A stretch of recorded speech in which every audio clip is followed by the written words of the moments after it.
বৈরী আবহাওয়া উপেক্ষা করে বাংলাদেশ হেলথ অ্যাসিস্ট্যান্ট অ্যাসোসিয়েশনের কেন্দ্রীয় ঘোষিত কর্মসূচির অংশ হিসেবে ৬ দফা দাবিতে ৩ ঘন্টা অবস্থান কর্মসূচি পালন করেছে জেলার স্বাস্থ্য সহকারীরা।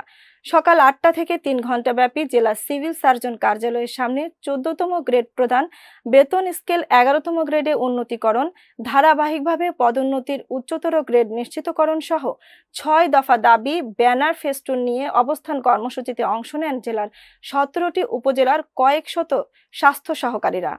এ সময় বক্তব্য রাখেন বাংলাদেশ হেলথ অ্যাসিস্ট্যান্ট অ্যাসোসিয়েশনের কেন্দ্রীয় সদস্য সচিব মোজাম্মেল হক, কেন্দ্রীয় সমন্বয়ক ও জেলার সাধারণ সম্পাদক রাজীব হোসেন সহ সহসভাপতি সৈয়দ ফয়েজ মাহমুদ, সাংগঠনিক সম্পাদক মোহাম্মদ বিল্লাল হোসেন, মোহাম্মদ শহীদুল্লাহ চৌধুরী সহ নেতৃবৃন্দরা। বক্তব্যে স্বাস্থ্য সহকারীরা বলেন, মানব শিশু জন্মের পর থেকে 10টি মারাত্মক রোগ থেকে সুরক্ষার জন্য প্রতিরোধযোগ্য টিকা হিসেবে তৃণমূল পর্যায়ে আমরা স্বাস্থ্য সহকারীরাই টিকা প্রদান করে থাকি। আমরা টেকনিক্যাল পদমর্যাদা থেকে বঞ্চিত। সকল দপ্তরের কর্মচারীদের থেকে পদমর্যাদা সহ চরম বেতন বৈষম্যের শিকার হচ্ছেন। এদিকে ওই অবস্থান কর্মসূচি থেকে বক্তারা কর্তৃপক্ষের প্রতিশ্রুতি অনুযায়ী যদি আমাদের দাবি দ্রুত বাস্তবায়ন না করেন তাহলে আগামী ১ সেপ্টেম্বর থেকে ইপিআই সহ সকল কার্যক্রম বাস্তবায়ন বন্ধ থাকবে বলে হুঁশিয়ারি করেন স্বাস্থ্য সহকারী নেতৃবৃন্দরা।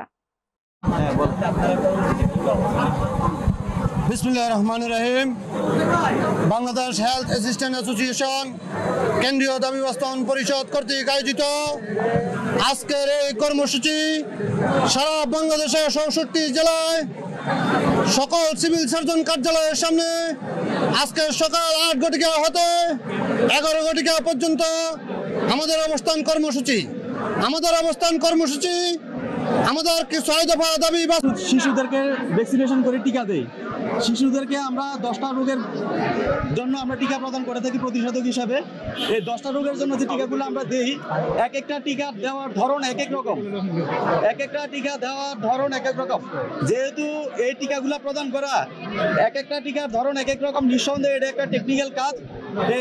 আমাদের মতো এই দেশে পশু ভ্যাকসিন ভাই ও বোনেরা, প্রিয় ইলেকট্রিক মিডিয়ার আপনাদের মাধ্যমে আমাদের এই অবস্থানটা জানান দিতে চাই যে আমরা টেকনিক্যাল কাজ করি, কিন্তু আমাদেরকে টেকনিক্যাল মর্যাদা দেয় না। আমরা প্রতিটা প্রাইমারি স্কুলে স্বাস্থ্য শিক্ষা প্রদান করি। শিশু মৃত্যু, মাতৃ মৃত্যু, এরপরে গর্ভকালীন সেবা আমরা স্বাস্থ্য সহকারী দিয়ে থাকি। করোনাকালীন সময়ও আমরা স্বাস্থ্য সহকারীরা অনেক শ্রম করে আমরা এই করোনা নির্মূল করেছি। তাই আমি আজকে প্রিন্ট এবং ইলেকট্রিক মিডিয়ার মাধ্যমে আপনারা আমাদের ঊর্ধ্বতন কর্তৃপক্ষকে জানান দিবেন আমরা কি কারণে আমাদের অবস্থান কর্মসূচি আজকে। তাই আমি সকলকে বলবো, আপনারা পিরোজপুরে বৃষ্টিকে উপেক্ষা করে স্বাস্থ্য সহকারীদের ৬ দফা দাবিতে অবস্থান কর্মসূচি পালন করা হয়েছে। আজ মঙ্গলবার বেলা ১২টায় জেলা সিভিল সার্জন কার্যালয়ের সামনে বাংলাদেশ হেলথ অ্যাসিস্ট্যান্ট পিরোজপুর জেলা শাখার আয়োজনে ২ ঘণ্টাব্যাপী এই অবস্থান কর্মসূচি পালন করা হয়। এ সময় উপস্থিত ছিলেন পিরোজপুর জেলা হেলথ অ্যাসিস্ট্যান্ট অ্যাসোসিয়েশনের সভাপতি শামসুন নাহার, সেক্রেটারি মহাসিন, মঠবাড়িয়া উপজেলা হেলথ অ্যাসিস্ট্যান্ট অ্যাসোসিয়েশনের সাধারণ সম্পাদক আয়েশা সিদ্দিকা সহ অ্যাসোসিয়েশনের বিভিন্ন পর্যায়ের নেতৃবৃন্দ এবং বিভিন্ন উপজেলার স্বাস্থ্য সহকারীরা।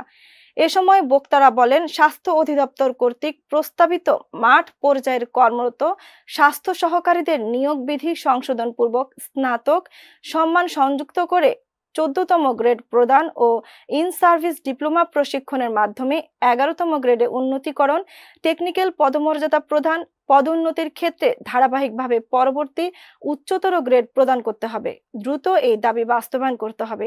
দাবি মেনে নেওয়া না হলে কঠোর কর্মসূচি দেওয়া হবে।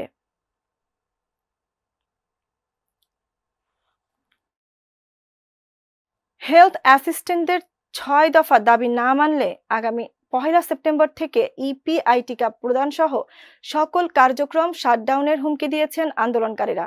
সকাল ৮টা থেকে দাবি আদায়ে রংপুর সিভিল সার্জন কার্যালয়ের সামনে অবস্থান নেন তারা। বেলা ১১টা পর্যন্ত চলে অবস্থান কার্যক্রম। এ সময় বক্তব্য রাখেন হেলথ অ্যাসিস্ট্যান্ট অ্যাসোসিয়েশন জেলা সভাপতি শাহ মোহাম্মদ শামীম হোসেন, সাধারণ সম্পাদক আনিস রহমান প্রমুখ। এ সময় আন্দোলনকারীরা বলেন, বিগত সময়ে আমাদের সাথে শুধু আশার বাণী শোনানো হয়েছে, আমরা টিকা প্রদান করি, কিন্তু আমাদের টেকনিক্যাল পদমর্যাদা নেই।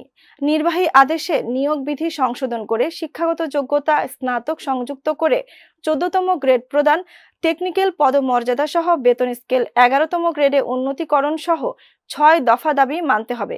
না মানলে 1 সেপ্টেম্বর থেকে টিকাদান কার্যক্রম বন্ধ সহ সারা দেশে হেলথ অ্যাসিস্ট্যান্টরা শাটডাউন কর্মসূচি পালন করবে।